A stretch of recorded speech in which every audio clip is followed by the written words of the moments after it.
even stopped by and seen me. Yeah, I was just happened to be on my way. I just happened to be up this way and was like, let's just stop by Charlie's and see what's Yeah, going on. stopped by. Just drove about 10 to 12 hours to get here. But we've been having fun. Went out to dinner last night and got up early this morning. Of course, the weather here is much different than it is in South Carolina. Yeah, But actually we're in a kind of a cold snap. We have yesterday, I think it was around 70, 75 degree weather, and this morning it's 45 and cold and kind of a wet, dampish air. So I'm going to give Bob the big tour of the sawmill and the Sawmill Charlie's bee farm. Well, and he brought out some items here. Let me get over here. All right, I'm gonna flip this around so you can see Charlie. Hey, Phil, Randy, good to see you. All right, what we got, Charlie? All right, I got this design from Barnyard Bees way back when. I guess I built about 30 of these. This happens to be a deep box. I also run mediums. This is a 2-frame mating box that I came up with from his design. All right, there it is here.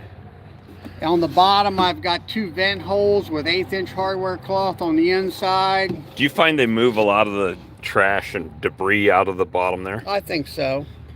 And then I designed it. It's got a entrance. It's basically a 3/8 by 3/8 entrance, and then I made this little door here and kind of hand carved it with this curve there and figured all that out. And so that way I can close them up and lock the bees inside until they orientate after 3 or 4 days. Made up my not a telescoping, but a migratory lid. All right, so that's something that I want to do to mine. These shims make it so much easier for patties and stuff like that. That's I put these. They're about 3/8 thick. And then I have a hole here, I forget what it is, about 1.25 inches, 1.5 inches. It's designed where you can take a pint jar, something not quite, smaller than a quart. It's got the lid that you get, It's a regular mason jar. Regular mason jar, but only a pint. And it's got the holes already in it for feeding, so you can put the juice jar right up on top. Now with that, because of the sunlight, the juice will drain out of there because of the getting hot and cold and all that kind of stuff. So I wanted to keep the jar out of the sunlight and getting it from, let's say, the wind knocking it off, blowing it off. So I came up with this protector several years ago, and all it is a box, and then it has these ears on it, as I call it. So it's big enough that it's deep enough for the pint jar. It's no good for a quart. And I just slip it over top of the jar. Now you can see that these boards hanging down go past the lid. It helps hold the lid on the square. It helps hold this box on from blowing off. And it takes the sunlight away from the juice jar so it doesn't let the stuff drain. It would also probably stop any water that might get there from the rain from getting under the jar there. It won't have any rainwater going in there. So when I'm doing grafting, and I either put queen cells in, or I will walk a virgin in here, no problem at all. They won't kill her because she doesn't have the pheromones. It's not as strong, right? And they, she'll just leave her in here. Let's say if she's a virgin, give her a couple weeks and come back and check the 2 frames, and she'll probably be laying by that time for sure if she's any good. And so that's what I've come up with. This is a deep frame version. I also have mediums because I run a lot of medium frame equipment in my honey production hives. Stuff like that. I'll tell you what, these trips now that I've been to Canada and I've been to Ian's, right? I've been to Brad's, I've been here now. It's really cool when you get to somebody's place and you see how they do it, right?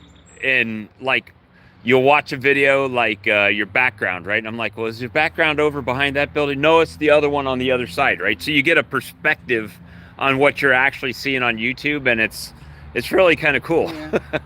Well, it's like these are a pile of locust posts here. We actually sawed these posts for a customer.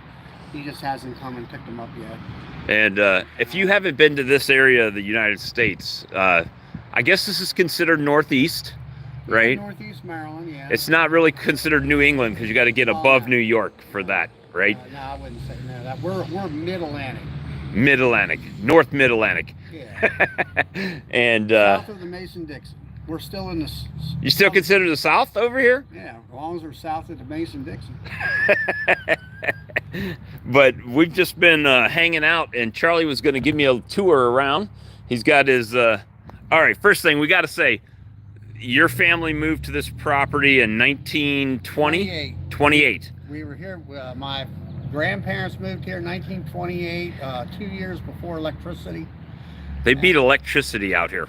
And the story goes that like people, like when they were trying to sell Comcast cable television, here comes two guys from the Baltimore Power and Light Company saying, hey, would you like to sign up and get electricity to your house?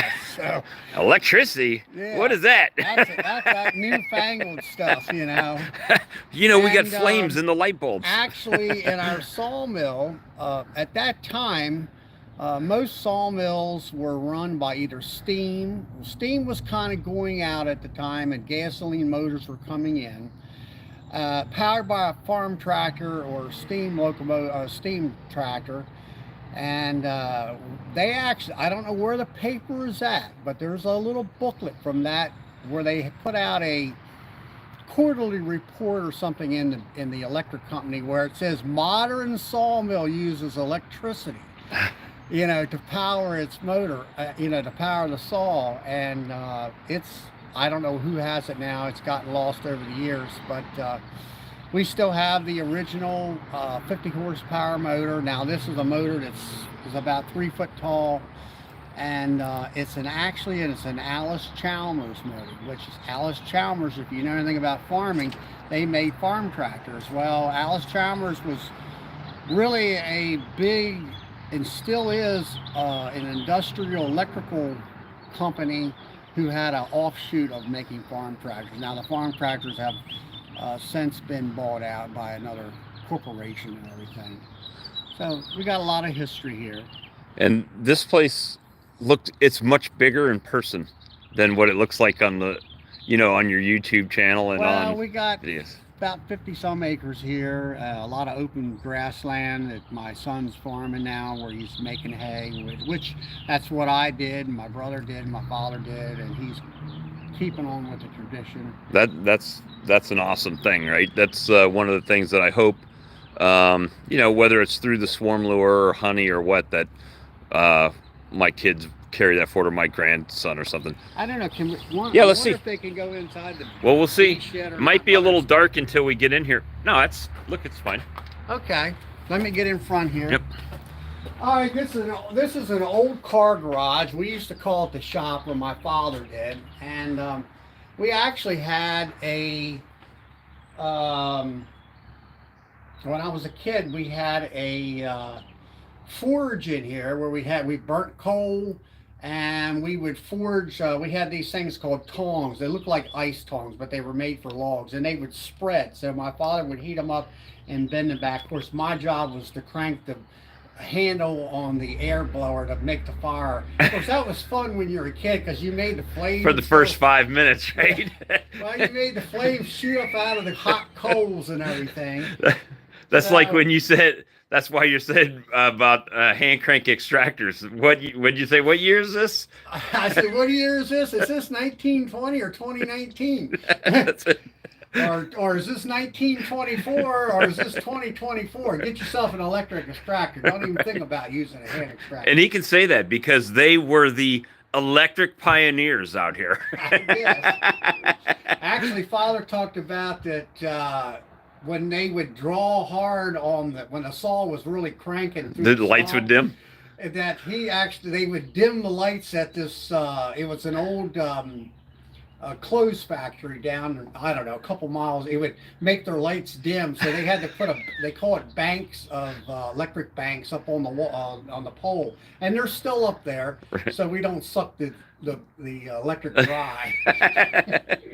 But this is just kind of a area I kind of took over from my storage. It's a little bit disoriented. I had a guy give me a bunch of the Jester boxes, Easy Nukes. He was going out of the bee business, which I've been using them. I kind of threw them over here off to the side. And then here's some, of course, some comb, and I had experimented, like this is a candy board, you know, sometimes putting paper in, sometimes not. Now I just make a candy block and just put it right on top of the frames and put a shim around it, and you're done. Wait a minute, you put your winter feed right on top of the frames? I put a candy, yeah, right on top of the frames. Okay, I want them direct access. That's what that's called. So, anyway, I use top high feeders. I use boxes to kind of keep the. Oh, when I first was looking at them, I was like, oh, that's shallows. What I was looking at. They're Man Lake top high feeders. How many are those? Like 2 gallons? They'll hold about 4. 4 gallons. The ones that are kind of cream looking, I bought a guy out. Another guy. Always, the big Look thing for for deal. everybody out there. Find somebody that's going out of the bee business and try to get a good deal. If I don't have a good year, it might be me next year. So you guys keep posted. So I got a whole stack of feeders here. I believe there's another stack of feeders in the background there. I use these box lids, acorn lids. All right, so here's a question. We're gonna controversial. You know that's us. Acorn, plastic, or wooden frames? What's your take? I know you got the acorn. Yeah. I mean, it's not an acorn frame, it's a Man Lake frame. But it's plastic frame. It's plastic frame, it's all plastic. All right, so that's one of the things that people complain about. You can't repair them. Okay. But how often do they break? Very rare. That's a rarity. That's probably where I hit. Well, if you put it in my uncapper, quite regular if I'm not paying attention. Here's a nice honey frame. It looks like to me it might have had some brood, but it's white enough to me that I consider that a nice honey frame. That was a nice looking frame. Here's a whole super honey frames that I had to put on the boxes, I don't know. I like them. I look at it this way. You have a wooden frame with a plastic insert, or you just have a whole plastic frame. Me, I don't have time to put frames together and all that stuff. And you do woodwork all day, every day. Every day, and I'd rather just get them out of a case, put them in a box like this right here, where just ready to go. Here's a deep super with fresh triple wax. So I spend the extra money, I buy the triple wax. And then you don't re-wax unless you have to scrape it for some reason. Yeah, it's like I had a friend of mine. I sent him to a lady who was selling and moving. She did 8-frame equipment. He happened to have 8-frame equipment, so I said I need some. I mentioned I was going to get some green frames. He said I got those. Didn't know what they were for.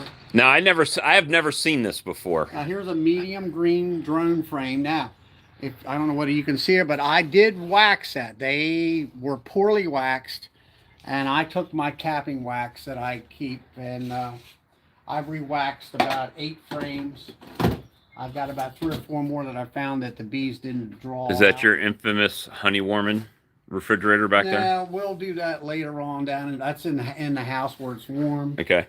I've made here's my shims for wintertime feed. Put this right on top of the box. Put your sugar brick on top of that. Put your cover back on, and you're good to go. Now, see, this is easy and cheap to make and fast to make.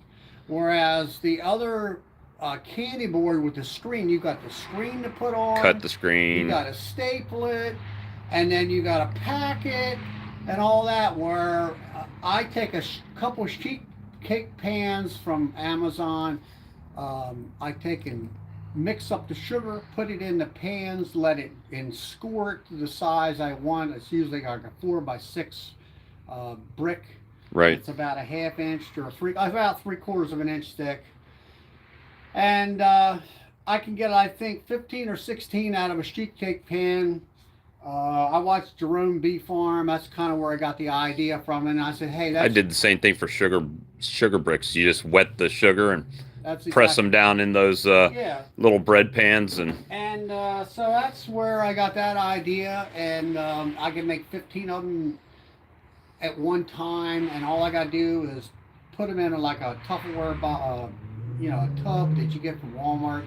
Take them out to the bee yard, just throw them in there, and they last for multiple days. Well, guys, if you don't know, if you haven't figured it out already, I took a road trip this weekend with my wife, and we came up here to Maryland to check Charlie's thing out. Now, originally, Charlie said he was getting nukes today, and I was like, well, that'd be cool. Charlie's getting nukes. Maybe can give him a hand. Yeah. And then weather turned cold, and it's cold. The high will be 50 degrees. I don't know whether you can see this, but yeah, we can see it pretty good.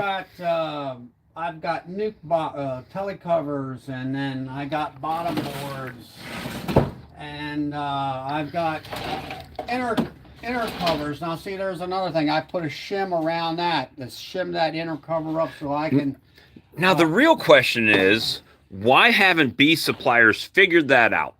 Why that's one of those things that's like everybody does this. Well, not everybody. I haven't done it yet, but most everybody shims it, right? Now, we were talking about this maybe on the internet. It's called a shaker box. Queen excluder on the bottom. And here's a nuke box, deep, and I put a wooden bound 5-frame queen excluder. Now, the only place you can buy these queen excluders is Rossman Apiaries down in Georgia. And Michael Palmer came up with this, or at least I thought. And then he always said to put duct tape around the top edges and the bees won't cross it, but I found that they'll still cross it. Maybe it's different smell of duct tape. I don't know. I've used this. It works pretty good. You just shake the bees in there, and then you can find the queen. In there. If I'm trying to find a queen and it's a heavy hive, I will shake them down through here and smoke the bees through, and of course the queen can't get through, or the drones, and you can find the queen.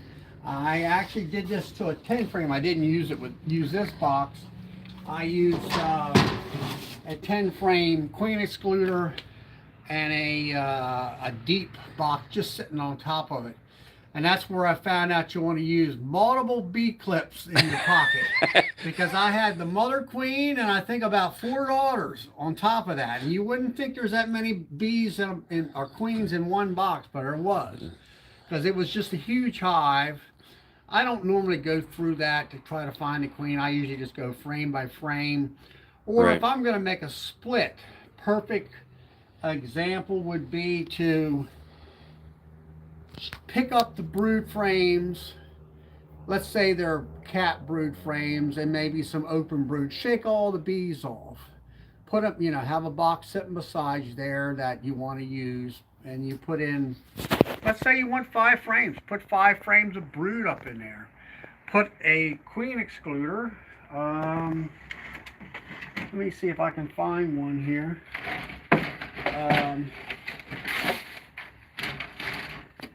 I bring out, here's a brand new one. Put that on top of that box. Fill the box full of new, foundation or new drawn comb. Put the box that you shook the bees off of the frames, and you have the frames in that box. Put the box on top of that. Within about 15, 20 minutes, those bees will come through the screen, the nurse bees. They will cover all that brood up really good. And you just pull it off.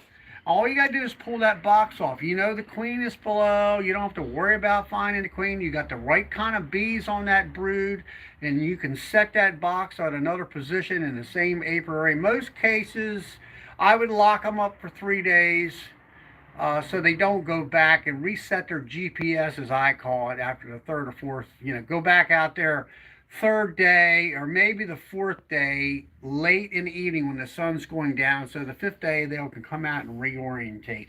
But I buy these. I have a few 5 or 6 of these. They work well. This is what I also use to isolate the queen when I'm selling nukes. I find the queen, I have a box sitting alongside me there, and I put in 3 frames of brood, a frame of food, a frame of pollen. The queen is in that box after I found her. I put this on the bottom deep box, 5-frame deep box. Put that other box right on top. So what happens? The queen can't go down. You know she's in the top box. You got the hive set up so it's ready to transfer over to a cardboard transport box. And the bees can equalize themselves. I had a time where I put too many bees in a box, a transport box, and I cooked them because they got too hot. And so that way the bees equalize themselves on how many bees are up on these frames. They also can ventilate the hive because I got a screen bottom board nuke hives. And until the customer arrives, and I can go out there 10 minutes before the customer arrives, put them in a box, stuff over to the transport box, and everything is good to go. And then I can do this a day or 2 ahead of time, so the bees don't suffer as far as if it's a hot day or like that, and you got all your real work done instead of trying to go out there and trying to find the queen. And it's one of them days that you couldn't find the queen if you tried. Right. You can do this days in advance. So that's my method. There's other folks that do different things. And then over the years, I mean, some people talk about quilt boxes. I used to, when I first started out, I had ventilation shims. I don't use them anymore. The main thing with these is, in a honey flow, you'll start to see robbers. They can smell the honey through these vents. And they'll circle around and circle around trying to figure out how to get in there. And that, actually, these things, I think, cause more problems than anything else. I thought this was interesting, Charlie. So, as you know, I run deeps and then medium honeys. Over here, here's some more shims. These are for the 10 framers. I've got, I'm not sure what they were for. Fume board? No, I don't know what they were for. I forget now. I don't know what that's for. Charlie's golden elixir in that big jug up top with the cork in it. It's got a cork still in it. Maybe that's from my. I got cousins and stuff that live close by to Ricky Rourke's place down there in North Carolina, and let's just say that's a sideline business down there. So we're a long line of bootleggers. So anyway, we're gonna say it's turpentine. There's turpentine in there. There's turpentine in there. So this was something, we've all talked about Charlie running primarily mediums on his colonies, and he's making some adjustments this year. But when I walked in, I'm like, oh, those are medium nuke boxes. Yeah. And well, now they're medium nuke honey supers, or either way. Either way, you can do it either way. I still will have insurance hives, nuke insurance hives in mediums, because I run most of my honey production hives in medium size frames. When I started out, and I have a spreadsheet, and I would track what I sell. I track what honey bottles. I can tell you 1-pounders and 2-pounders are my #1 sellers. Bears, little 8-ounce bears was minimal, and 3-pounders this year have started to really take off. And boy, will they go through your honey quick. I also track nuke size. I used to sell medium frame nukes, and I sold deep nukes. Well, then over the last 3 years or more, I found that, women 10, 11, I'll say 12 years ago were heavily into the bees. They wanted light boxes, so they were running medium hives. So I was selling medium nukes that would fit in their hive. So I had like a 50-50 split, or a 2/3 maybe more or less 2/3 mediums and 1/3 deep, because I would use them, and I also sell my medium nukes, and I would run 3 medium nuke boxes for one hive, and so then in the last 3 years or so, I could see the trend where it's going back to deep, so I bought more deep boxes, and the main thing I had to do was make sure that when I made a nuke, it was two deeps, Right. not a deep and a medium or two mediums. Let's get it all standardized. So I make sure that all my nukes are either all 2 deeps or 3 mediums when I'm going into the winter. Well, So, and these are the excess. I haven't used as many mediums, but I'm gonna. are you going to start? I was just going to ask you because I know you are replacing some production colonies and doing a little bit of an expansion on that. Are you thinking that you might use some of these mediums on? Are you still running medium nukes, or are you running deep nukes now? The majority are deeps.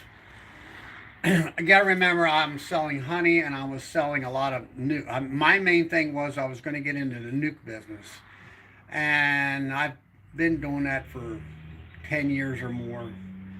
And I'm transitioning right now. Honey sales have picked up a lot for me. People have been going out of the bee business or the honey business, so I got high demand for my honey. I don't go to any shows or anything. They all come right here to the mill, and A lot so, like mine. so I don't have to waste any time sitting at a table or someplace like that. You know, they just come to my office. Here's the honey and here's the money, and off the way they go. Nukes, I get stressed out. You know, trying to get the bees sold before they hit the trees. Right. Trying to deal with new customers, make them to understand that, hey, you're on the bee schedule. The bees are not on your schedule.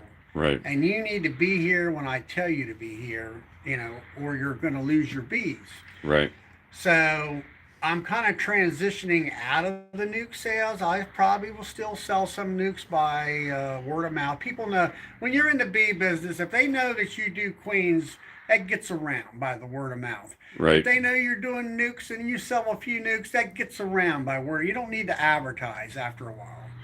And I'm transitioning kind of out of the nuke business and more honey production, but I still will have at least a dozen nukes, some of them for me. I want, like this year, I had a huge loss, but I had promised nukes to people, so they were sold. Now I'm buying in bees, but I'm also buying in genetics and doing my apiary and getting fresh genetics in there.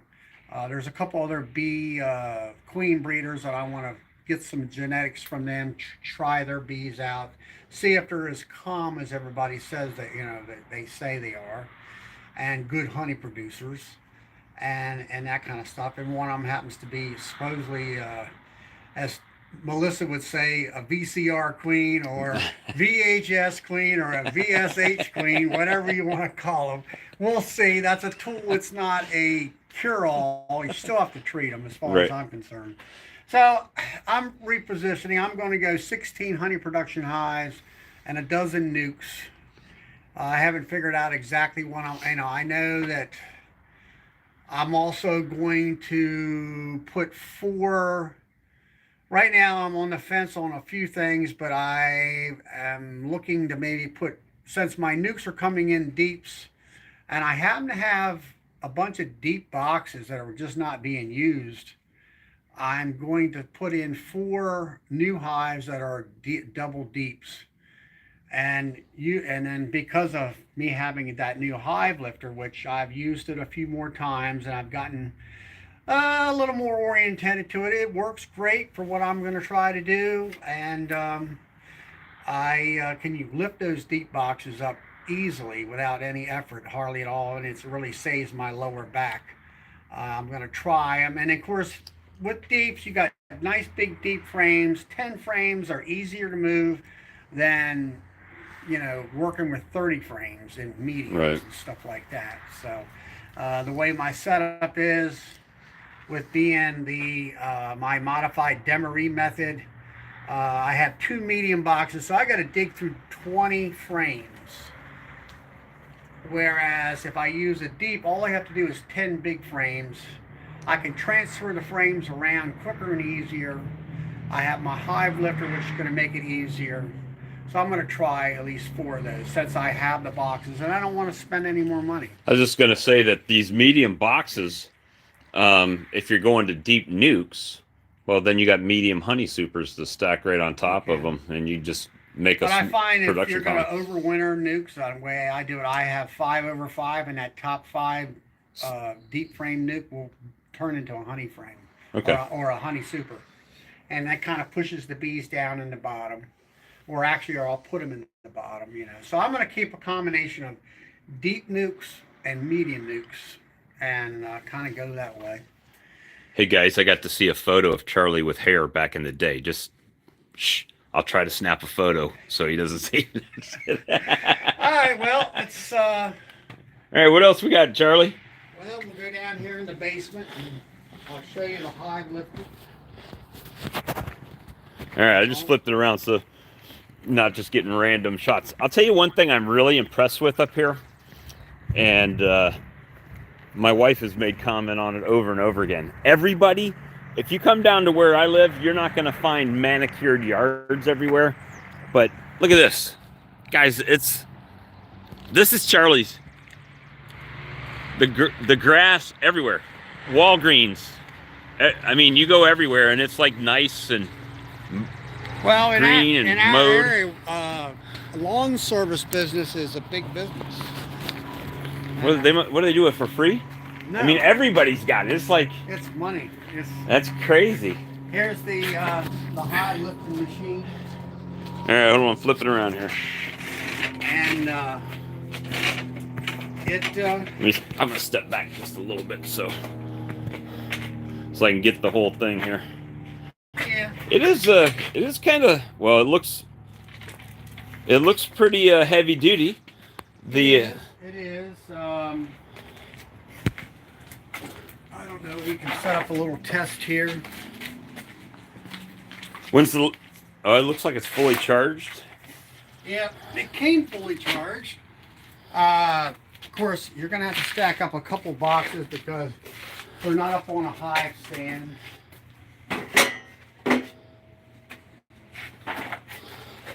Get your mixing tote, the infamous mixing tote back there. Yeah, that's my Pro Suite tote. Mine's still in the back of my truck. Yeah, Let me come this way so I can. Let's see. Try to get the whole thing. Actually, we should turn it around the opposite direction. It might work better.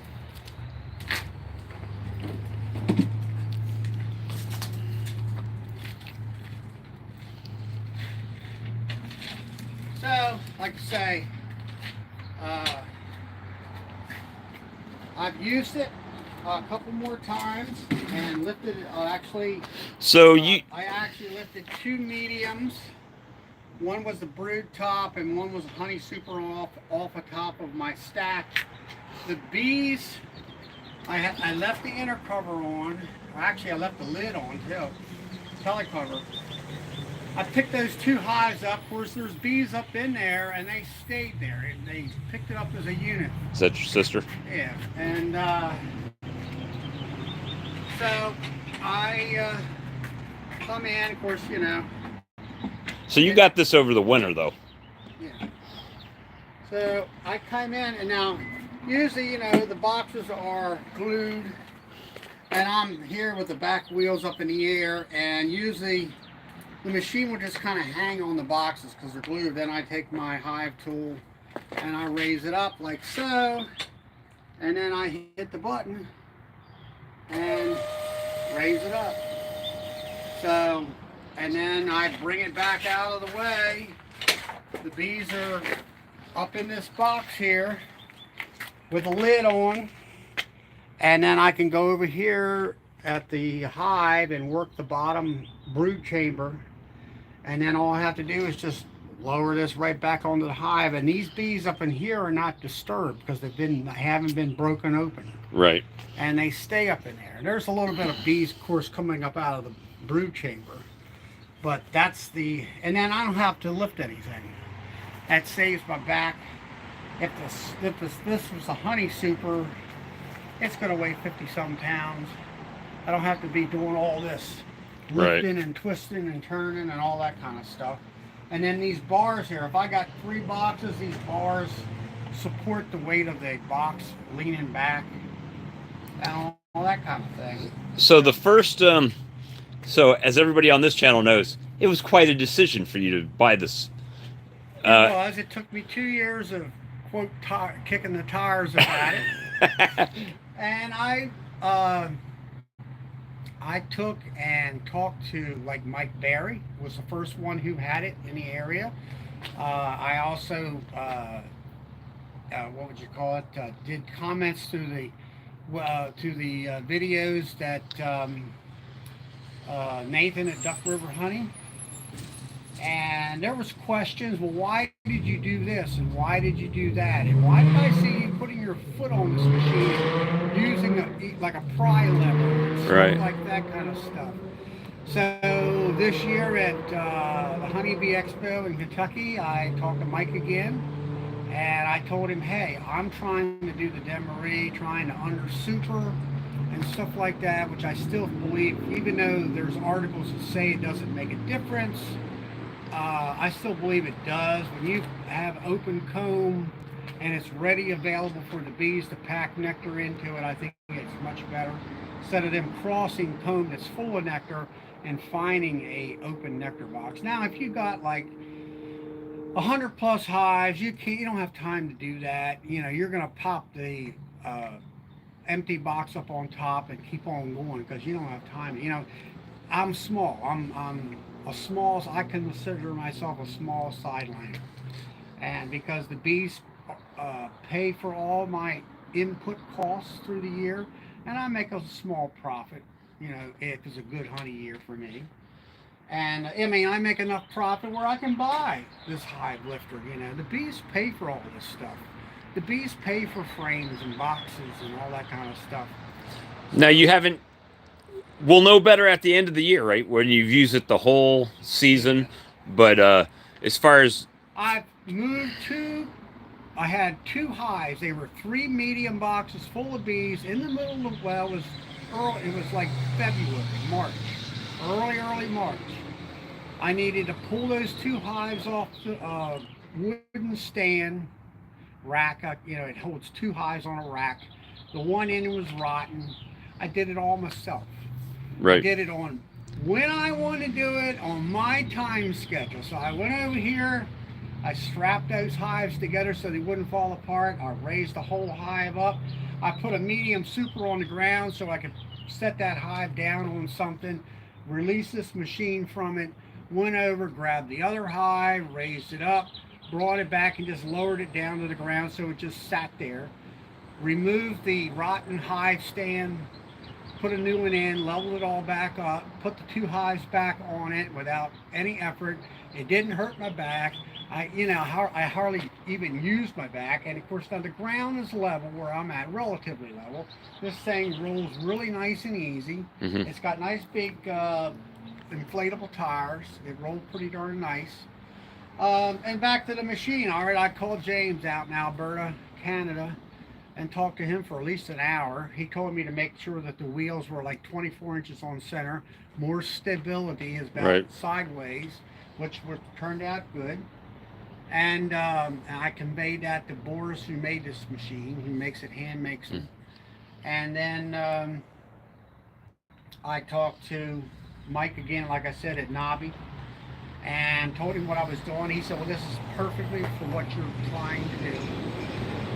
The other thing that was a game changer for decision making was I watched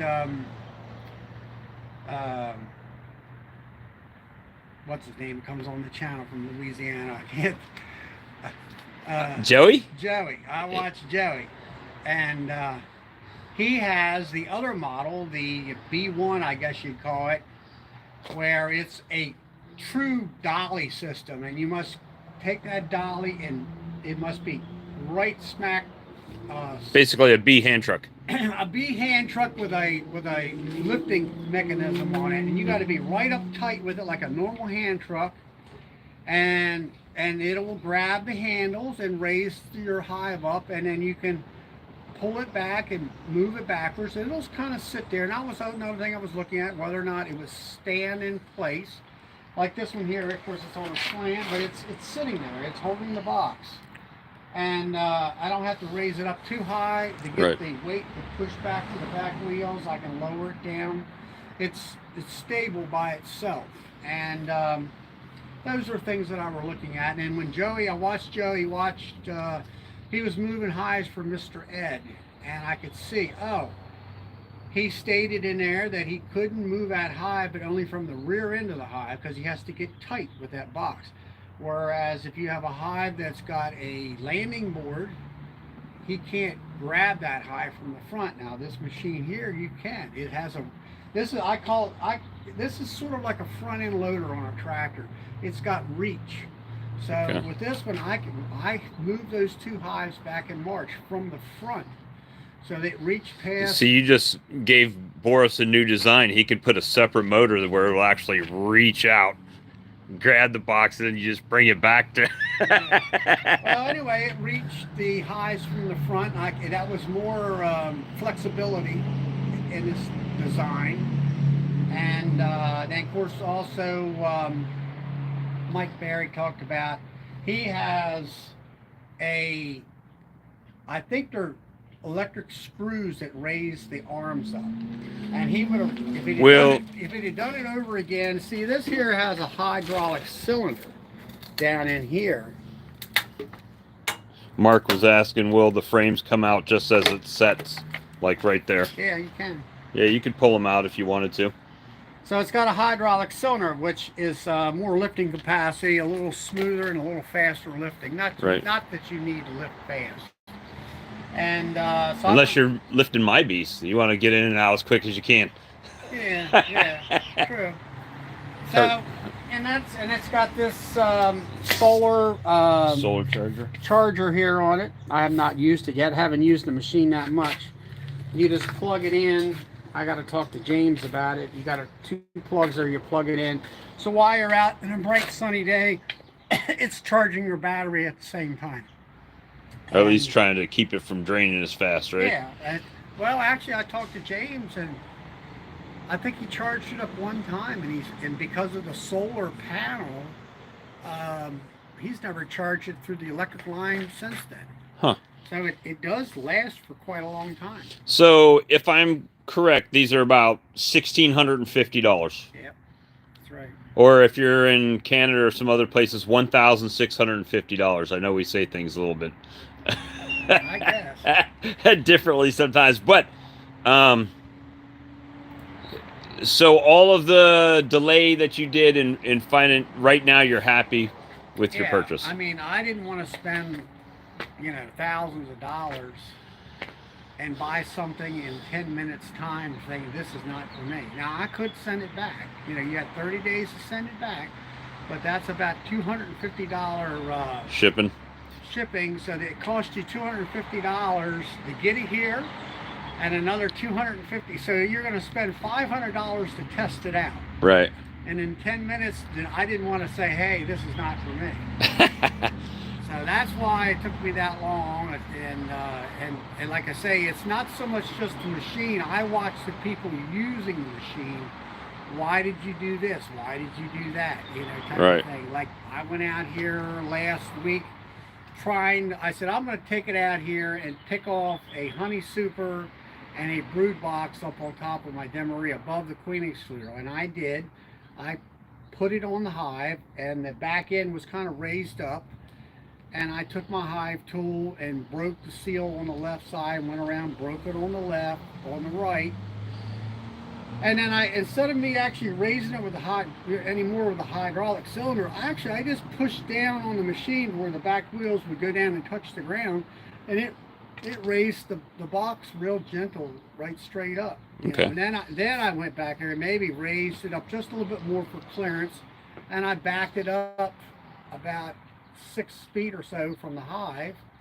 And I was taking note of the bees that were on the queen excluder. Of course, they kind of flew up from being disturbed, but the bees that were in the 2 boxes, they didn't care. They didn't care. They were in a unit that was not changing any, except for maybe motion. Right. And so that's a good thing. So if you got a really super strong hive, you can reduce the... I think Blaine said he's got one coming in. Unless he's joking. Blaine is a jokester, Texas beekeeper. He said he's got one coming. So... But it's good for a small outfit. If you've got hundreds of hives and you're really making a living at it, and you can justify the cost or whatever, or write it off in your business, I would go with either a Hummer bee set up with the pallet system, or a easy loader like Ian has up there.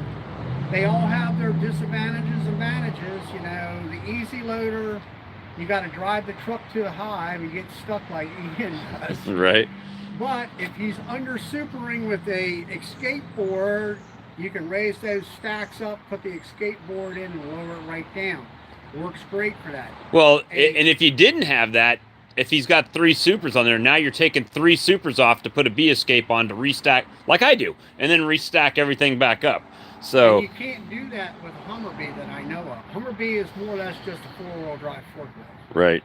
If you're pollinating and you're just moving hives with that are on pallet, 4-way pallet, then the Hummer bee is fine. Or some people use a Bobcat that's got a 3rd tire on the back and has that forklift mask on the front and stuff like that. Now we're going to go up to Louis today. He's got a Hummer bee. Okay. And all that, and it's like everything else. It's like this unit here. I would have, if I'd have known what I known today, I would have bought it 2 years ago. When we told him to. And then it's like Lloyd, I think, has said when about working nukes and stuff like that, coming in on a truck with a pallet system. If he should have bought a Hummer bee 10 years sooner. Right. And it makes your life easier. It makes, it pays itself back in wear and tear on your body. That's exactly right. Well, what else we got, Charlie? We've been going 47 minutes, and we haven't made it out of Charlie's driveway here. Well, this is just one of them hand trucks, a normal hand truck. I use that just to roll carts and stuff around, make more efficiency. You got horizontal hives back there? Top bar hives? Well, that's how I got into the bee business. Hold on. We got to hear this story. Let's go back there and look at those. I guess 12, 15 years ago. They look brand new. Yeah, they're brand new. A lady came in here, talked to my brother. We didn't know anything about bees. And she had this here new hive. She's going to save the bee world when it came to mites, because horizontal bees, hives were going to... Well, these, they're horizontal, but they're just top bar hives. They're top bar hives. So she had this design, and I'll show you here. It's designed to where you can actually put a 8-frame box up on. So it's kind of like a chimney, sort of like what Ricky has. That one, it has the one in the center. Right. It's the same sort of principle. So my brother kind of redesigned it for her. And it was one of those years that everything the economy hit the wall, and it was cold that winter, so we built beehives for her. And she sold several hundred or more, 300 or 400 of these things, and kept us going. So then she was one of them kind of folks that skipped town, I'll say. Oh. And so you got stuck with some. We got stuck with a bunch of them sitting here, and a bunch of we asked her, well, do we need to start making beehives, for the spring, and never could get nothing out of her, and that was the last we heard of her. But like here, I got a coat, and I use Pro Sweet. I was checking that out as far as feeding my bees Pro Sweet in the fall. Yeah, it's thicker. You know yourself, when you're buying it, it's thicker. You don't have to use as much. But because it's so thick, then I'd have to buy $1,000 gear pump in order to pump this stuff. And I didn't want to do that. And at the time, I was going back to buckets, and my shoulders were killing me. And I'm like, I can't do this anymore. So Right. what I do find with Pro Sweet from Man Lake, the bees can't smell it. It is great if you want to feed a hive And not worry about it getting robbed and out. not worry about getting robbed, especially hives that are, let's say, mating nukes. And I have everything in one yard, which you're not Right. really supposed to. Like me. I don't want to be traveling all over creation to go from one yard to the next. Even if you put a yard at each corner of your property, that's still a lot of traveling. Well, that and the bees will find it and rob it out if it's Right. got regular sugar water on there. Because I had that experience with sugar water, and they killed the queen and everybody in there over that sugar water. So I still have I don't know 30 or 40 gallons of it. I use some of it every year and all that. So pulling back here. So that's That's the top bar hive. That's some of the guts of it. it's got Boardman feeders on it. Yeah, we made these. Modified Boardman there. And my brother made a jig that uses an electric chainsaw to bore that slot in that hole right there, so they can, so the bees could walk in from the inside and get a drink of water or sugar water. It's had a screen bottom to it that can be taken off. It's got 3 openings for you could have 3 division boards where you could have the 3 entrances. You can take the bottom all the way off. Yeah. So you could replace it with a solid bottom. See here, it's got a hinge over here someplace. This one's set up with a screw for packing at the time.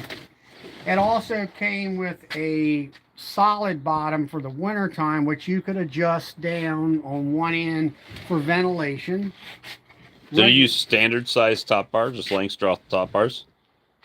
Now, these are Charlie Thomas top bars that I made. The Charlie Thomas top bars. Happened to be the lady's last name was Thomas. These were Thomas top bar beehives, not my Thomas, but hers. Just worked out. This was an observation area where you put a piece of glass in there. And it also had a cover that covered the glass up so the sun wouldn't come in. And then here's some lids. That was one of the lids that went on top here. And let me grow in here and see if I can find something. Like here was another idea where you had water and you had sugar water or something like that, or 2 jars. You can see where the chainsaw went in there and cut that out. It was electric chainsaw. Just out of a, well, I was going to say 2x4, but that's larger than a 2x4. It's 1 1/4. It's probably 1 1/2 inch board. And there's the Thomas top bars. this is the top bar. This is what we designed. So it was a 2x2 Right. originally. Trying to. I have a 5-headed molder. And as you can see, it's got grooving here, right here. So the bees would be able to hear their wax to it. And it sat in there like that. So we would I'd have a piece, maybe a stick 12 feet long, 16 feet long. I'd run it through my molder. It would service it on all 4 sides. And then I had a set of cutters, which I still have, that angle it and cut this grooves. And when it came out, it was without these ends on her like that, it was just a bar like a triangle. Right. So then we had it was a let's see, I guess it was a chop saw, or I think maybe a radio arm saw, one of many, that we would cut the length. And then we had a bandsaw set up with a jig where it had a stop on it, and we would go like that, and it would cut this part right here.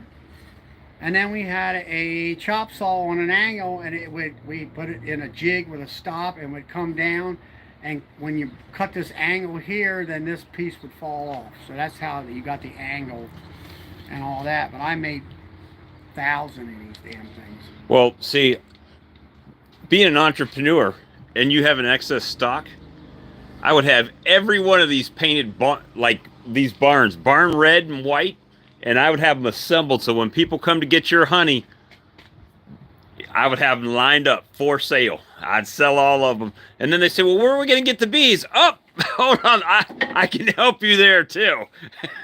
Well, I donated a couple of these hives to Mission Believe, a local organization Monica Schmidt has, and she helps out the veterans and any of the disabled, mostly veterans, and maybe EMS or fireside, anybody. Right. And I gave him that. And I told him she has a guy that does a lot of woodworking. I said, here's the hives. You can modify them, whatever you want to do. This is what I have, So I've gotten rid of them that way. Stuff like that. So let's go in that rest of the basement here. All right, let me. One of my supply area. I'm going to turn the lights on. And oh, I already see that. That's the infamous honey warmer. Yep. Go around to the other side on that. Let's go. Well, we're right here now. I'm going to get some more lights on. This is life goals for me. You got this is my little work area here. Hey, this area here is where there's an assembled top bar. Yeah, that's the assembled top bar. Over here is I had bee boxes. That's where I paint them and let them dry.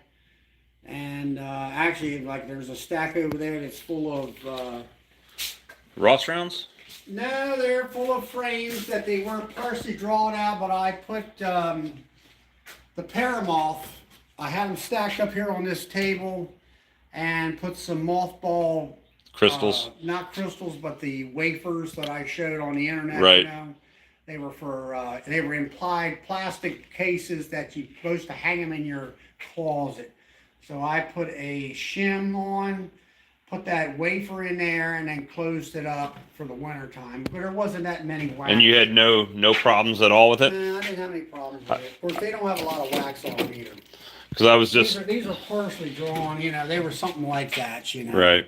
They just never really draw them out. I don't know whether I might have to wax some of them. And all that stuff. There's my sugar tank. That's from Tractor Supply, 40 gallons. It's got a pump here. It'll pump a light 2-to-1. Here's the I took off the sprayer. It was a sprayer place. I cut the sprayer off, put a 1/4 turn nozzle on it, put a pipe and a 90-degree elbow, and that's what I use to fill up my feeders tanks. And I mean, it's this was a great invention in the fact that it saves my shoulders and all. Well, and you got a heck of a deal on that tank. Yeah, it was somebody returned it. This was like a $200 and some tank, and I got it for like $80, $80 or $90, and stuff like that. And then here's some more boxes that I've had. Sort of sitting here. I got new boxes, and I got deeps and mediums waiting in line. I got some pellet covers. You like me, purple, got a little of everything. Yeah, purple, yellow, green, and white are my colors that I use. I kind of got that off of that book by Wikibee Presses or whatever it is. They had a colorful shot of a bunch of new boxes. I said, I like that color and that color and that color. And this was the original top bar hive that we designed, or we helped to redesign. This is where the glass was. As you can see, the hinges down here. That was where you can drop the bottom and let the crap out of it. The screen down to let all the trash out.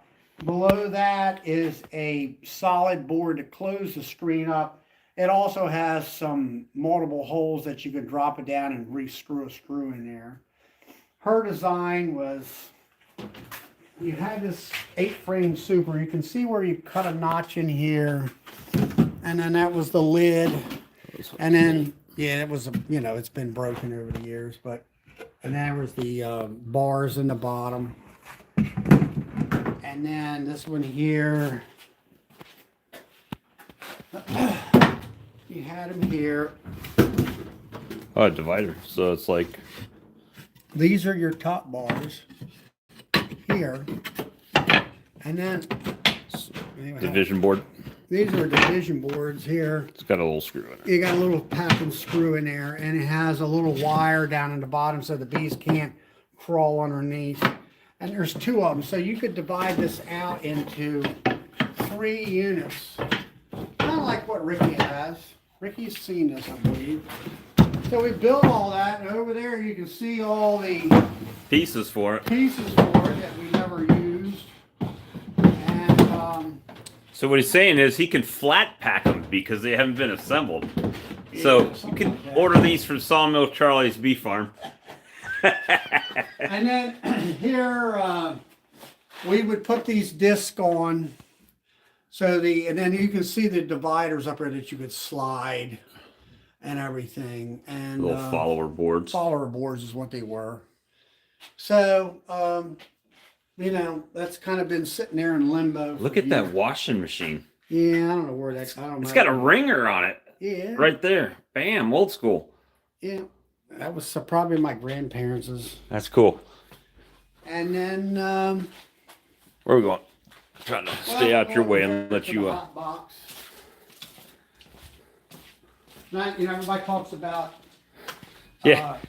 No wonder he's talking about freezing stuff. Look at that. Jesus. You could freeze all of Falston in there. That's how I keep the wax moth out. I bet you do. That I could fit in that thing. It's the biggest one I could find. That's like a commercial? No, it's a house. So this is, my mother had freezers like this all the time. That big? Yeah. Whole boxes in there. I get the whole boxes. I think I can put 12 boxes or more in there. He can put his whole apiary in the freezer just about. Well, pretty much. There's another freezer that you bypassed out there, which are upright, which it was a commercial refrigerator somebody had. A person passed away. I got it for $75. Now, I've seen them this size. I've never seen them that My son size. got this. He bought it. It's running. Stink bug. Yeah, it's a damn little stink bug. He got it for, I think somebody was moving. They gave it to him. Come pick it up, you can have it type. Yeah. Deal. So there's my hot box. So I got 2 buckets of honey in there. I got a little fan running and all that. Over here is the controllers. Stink birds. Stink bird controllers. It's 106 degrees in there, and I got it set for 110. I got the second controller here. This is my Queen cell incubator. This is my incubator. See there, I actually have. I had put the candy board in there to get it dried and all that, and then here is. You got the It's a test tube holder. Test tube holder with the cells, and you know you can put your queen cell in the top of this. Put this in here like so, and it holds it up. You can get these test tube holders off of Amazon. Now I got this idea from Nathan at Duck River Honey, and this, you know, I had some. I have that, and then I have a little meat tray plan. You put the water in there. I used to take and I put a nuke box in there, and I would put the cell frame in there. And Okay. originally I would graft, they cap in 6 days, bring the graft in here very gingerly, Right. not to shake them. Put them in this box. The box would be up on wood so air would circulate. And then I would take those out a day and a half before they would hatch and put them in my 2-frame mating boxes. The problem with that is that your curiosity gets the best of you. And then you want to be out there in 3 or 4 days checking all the cells. checking them to see whether they hatched. So I said, heck with that. So I came up and got the test tubes with the cages, and I come down here 2 or 3 times a day to see whether they had hatched. And then I also try to put food in the bottom of these in that. Yeah, in the little cells, yeah. The little things here. Put a little bit of crystallized honey and maybe a little bit of water. and then also break the cappings off. DC said, hold on, what I got? DC said, I know he was down the road from Sam, but Charlie's must be up the road the other way. Yeah, 10 hours the other way. So, and then this one has a fan. I have a little, I found that little fan there that keeps the, just keeps the air moving around. keeps the air moving around. That's And, but I used to have, so those 5-gallon pails you have down in there. How, if it was totally solid crystallized, how long you figure it would take to? probably take a week or more. Really? But I would get to the point, I've had them that way. Put them in here for a week or two, and I'll get them Loosen them up and then put them in the warmer. Loosen them up to where they might have a third of liquid. Then put them in your And bottle. then I go up. Now what I do is, Mother had these, I keep talking about Canon. There was a Canon can. You can still get them. And you can quart jars in there. Well, Mother had a wooden lattice in there, so you can put your bucket on top of the wood. The water goes underneath the bucket. It's, you know, on all three sides, on the sides and underneath. And then you watch the water temperature. Water temperature probably get up around 150 degrees or more. But the honey will be about, and I probe the honey, it'll be about 90 degrees, 95. And I've got a nice big spoon. The only place I can find it is up at an Amish store in Lancaster, Pennsylvania. Right. That you can have it way Just up above. Constantly move the honey around. Well, you put yourself on a 10-minute timer. Every 10 minutes you go in there and you stir and get it stirred up. And then you bring that spoon up. And if you see it just kind of like slowly dripping off of it, you know it's still, and you can kind of see the crystals on the spoon. Right. And then when you get to the point where you bring it up and it just falls off there kind of like water, then you can wipe it on your fingers and then, you know, kind of rub your fingers together, and you can either feel the crystals or you won't feel anything. Right. But I also monitor, I don't want it to be any more than, if it gets close to 100, that's when I back the fire off.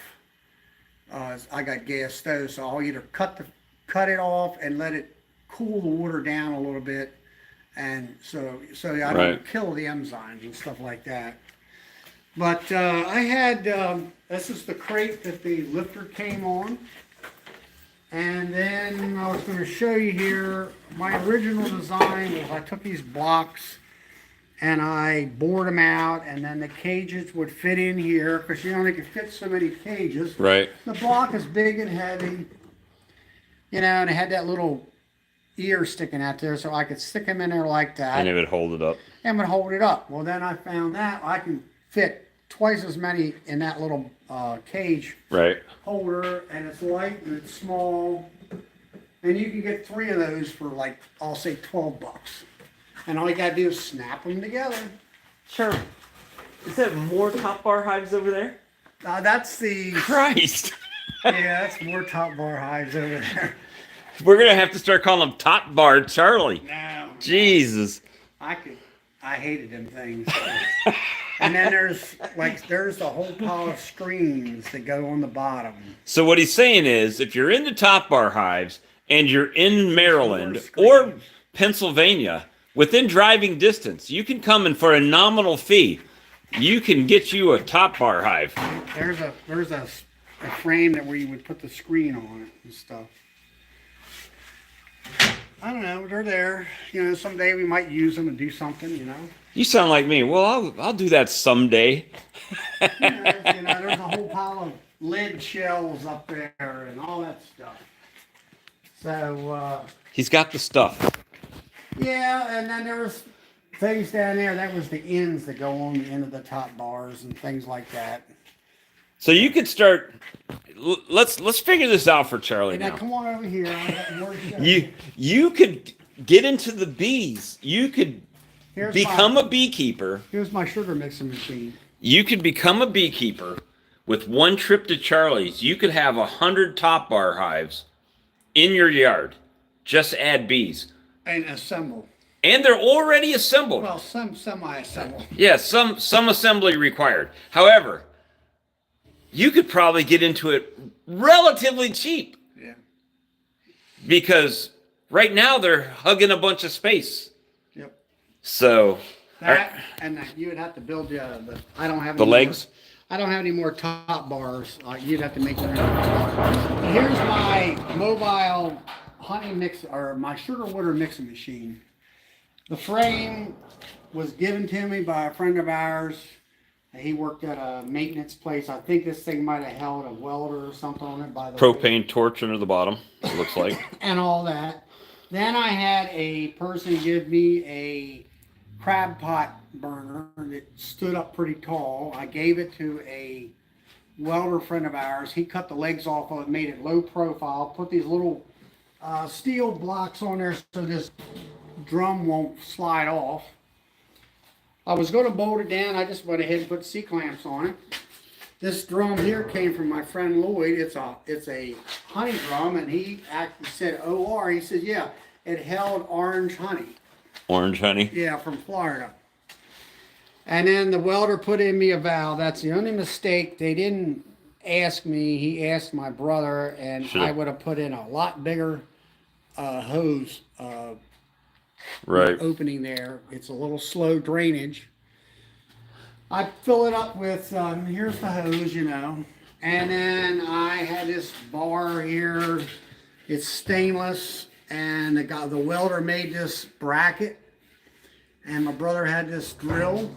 And on the end there is a propeller that came from a Hobart mixing machine of some sort that the welder... Stainless steel propeller down there. It's stainless steel propeller. So I can turn that on. It'll sit there and swirl the water around. I put 20 gallons of water in, 250 pounds of sugar in it, and I'll come out with 40 gallons of 2-to-1, but it's not true 2-to-1. It's a little light on the 2-to-1, but that way that pump, that diaphragm pump on that 40-gallon tank will pump. Can handle it, yep. Can handle it. So it works fine, and then of course now this probably somebody else who'd have it had to have a pump system to pump it into that tank. Now I have a forklift due to the sawmill. I can raise this whole unit up into the air, right, and gravity into my tank, which all this is on my videos, right, and all that. But this, you know, going from it's like we talked about Robert a year or two ago, right, mixing sugar water in the kitchen. I did all that and got out of the kitchen and do bulk mixing like several other people do. And this is the way I do my bulk mixing, where I can mix 40 gallons. I heat it up. I let it cool down overnight, and then I put it in the tank the next day. Brian at Flower Street said, let me scroll back. He says, how many top bars does he have? And then the next question was, how many top bars equals one hive lifter? I don't know. He's got a lot. I mean, just assembled ones, I've seen it probably at least 20. There's probably 30 or 40. 30 or 40 of them already assembled, and parts for many more. Yeah. So. I mean, there's some parts down there. So, yeah.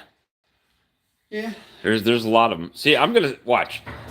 Just make sure you make royalty checks out to Walker Bee Ranch, Charlie, on the Charlie. Yeah, and then here's my my solar melter. Solar melter a guy made for me, and works perfect. Probably. It really works nice.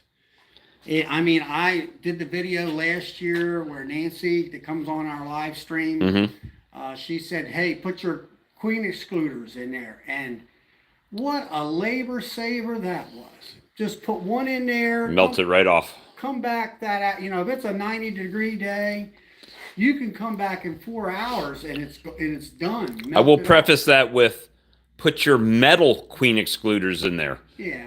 If I put my plastic ones in there, I'd have a block of plastic. I don't know. I guess so, maybe. And then if it's not quite as hot of a bright day like that, it takes maybe 1 day per queen excluder. Right. Instead of me spending hours on end with a hot paint stripper. But you could put just a piece of screen over this. And I put any screen on the bottom where it comes out, and then I put in a cheap piece of paper towel, and I got that off the internet someplace. Yeah, I do and that. that was the best. That's been the best slum gum filter Paper towel. paper towel. And your wax comes out. It goes into this. I fill this about an inch worth of water in there. It drips into that, and I got a nice big block of wax that's pretty darn clean. All right, guys. So we've been going for an hour and 15 minutes. There's only one problem with this equation. You've seen Charlie and I. I haven't seen my wife in an hour and 15 minutes. I have no idea where she's at. She may have burned the whole place down by now. So I'm gonna stop the live stream so I can stay out of hot water. Well, we'll put some more video. We haven't even gotten to the sawmill yet. Yeah, we haven't even gotten down there yet. So I will. I've got to go, pro. Everybody, and happy Sunday morning and everything. And it's been a blast, having Bob and his wife here for a day or so. Yeah, we came yesterday and had a nice dinner last night. And Charlie picks the one place in probably all of Maryland. The first thing that happens when we sit down, bowl of popcorn. Yeah. It was had a nice wicker basket full of buttered popcorn. They knew Charlie was coming. So, all right, guys. Well, we'll stop this and we'll try to put some videos out. So, talk to you guys again soon. See ya.